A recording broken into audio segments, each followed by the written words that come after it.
네, 여러분 안녕하세요. 인사이드입니다. 여러분들 중에 혹시 미움 때문에 힘든 시간을 보내고 있는 분이 있을까요? 오늘은 이 미움에 대해서 다뤄볼 건데요. 제가 얼마 전에 다른 영상에서 미울 때 차라리 충분히 미워하고 나면 그 미움은 끝이 나고 내게서 사라지는데 그것을 옳다 그르다 라는 분별로 맞기 때문에 내 안에 오히려 그것이 쌓여 있다는 말씀을 드린 적이 있어요.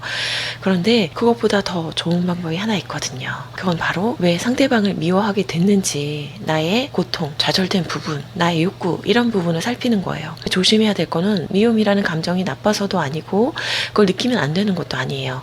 제가 말씀드리는 이 방법이 마음에 들지 않고 자동적으로 미움이 올라온다 그러면 그냥 실컷 미워하시고 그 다음 단계로 나아가셔도 돼요. 하지만 누군가를 미워하는데 시간과 에너지를 너무 쏟는 걸 이제는 원치 않는다 라던가 조금 더 빨리 이 기억을 정화하는 것을 원한다 라는 분은 오늘 저희 얘기를 주의 깊게 들으셔도 도움이 될 겁니다. 누군가가 미워졌을 때 이것에서 빨리 벗어날 수 있는 방법은요, 바로 나의 좌절된 욕구를 살피는 거예요.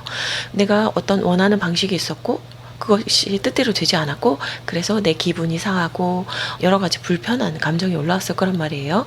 그런데 그 핵심 키워드, 나는 무엇을 원했고 무엇이 좌절되었는가, 이것을 살펴보고 그걸 느껴줄 때 화살이 밖으로 가는 게 아니라 나를 향하기 때문에 조금 더 기분이 나쁘거나 좀 거부감이 들 수 있어요. 그렇지만 귀인이라고 하죠.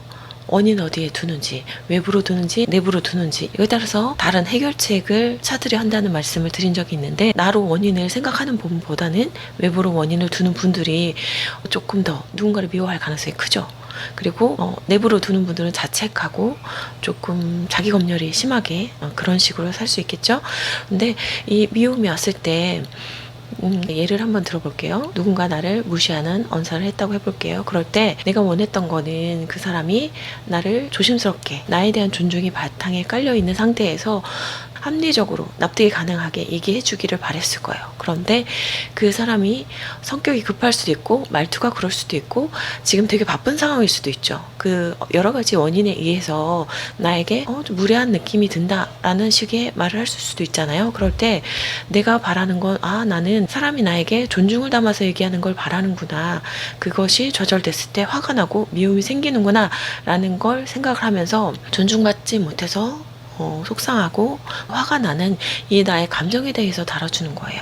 그러니까 상대방을 미워하는 것에 대해서 좀 미워하고 끝이 나면 좋은데, 정말 다음날 봐도 기분이 나쁘고 머릿속에 계속 맴돈다면 그게 제대로 해결이 된 게 아니거든요.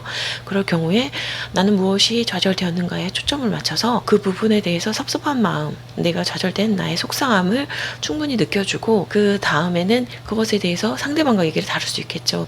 너는 그냥 말투가 그런 건 줄 알겠어. 그런데 나는 네가 나를 조금 더 존중을 담아서 얘기를 해줬으면 좋겠어 라고 조심스럽게 얘기를 해볼 수도 있겠죠. 그렇게 되면 내가 나에 대해서 나는 말투에 민감하고 이런 걸 원했구나 라는 걸 알기 때문에 나에게 지속적으로 고쳐주지 않고 그런 말투를 쓰는 사람이 있다면 멀리 할 수도 있겠고, 또 요구를 해서 교정을 할 수도 있겠고요. 그리고 그것과 관련된 과거의 기억 중에 누가 나에게 그런 상처를 준 적은 없었는가, 과거의 기억을 정화할 수 있는 그런 계기가 될 수도 있겠죠. 그래서 정화를 해도 아무리 미워해도 뭔가 해소가 되지 않고 같은 상황이 리플레이 될 때는 그것에 대해서 내가 온전히 들여다보고 자각하지 못했다는 것을 아시고 내가 무엇을 중요시 여기는지 나에 대해서 또 한 가지 정보를 얻는 그런 시간으로 가지면 좋을 것 같아요. 오늘 영상은 여기까지고요. 오늘도 소중한 시간을 내어서 봐주셔서 정말 감사합니다. 다음에 또 다른 영상으로 찾아뵙도록 하겠습니다. 안녕.